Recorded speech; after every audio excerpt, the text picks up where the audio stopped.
Hello' everyone, good evening. আৰু এইফালে দেখিছেনে, এইফালে শ'ল মাছ এটা পালে আজি। মাছটো ডাঙৰে হয় আৰু এইফালে জুখিছে 800 কিমান গ্ৰাম, মানে 1 কেজিলৈ অকণমান কম আছে।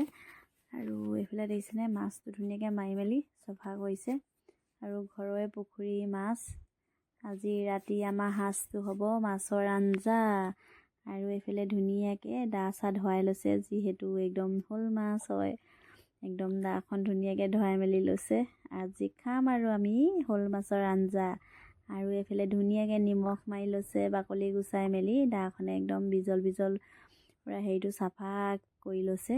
আৰু আজি যিহেতু আমাৰ ঘৰত মাছ আইতাই নাখায়, আমাৰ আইতাই আকৌ মাছ খায়, কিনা মাছ খায় দেই, এনেকৈ ঘৰৰ পুখুৰী মাছ নাখায়। আৰু মাছ ওলালে বহুকেইডোখৰ আমাৰ ঘৰৰ পৰিয়ালটোলৈ ধুনীয়াকৈ হৈ যাব। আৰু এইফালে ৰান্ধিছে মায়ে, আৰু মায়ে ধুনীয়াকৈ ৰান্ধিলে আমি খাম এতিয়া।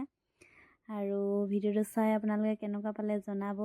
যদি ভাল পালে লাইক কমেণ্ট কৰিব সকলোৱে। যদি কোনোবাই ভাল পাইছে শ্বেয়াৰো কৰি দিব। আজি ভিডিঅ'টো ইমানেই আছিল, বাই বাই।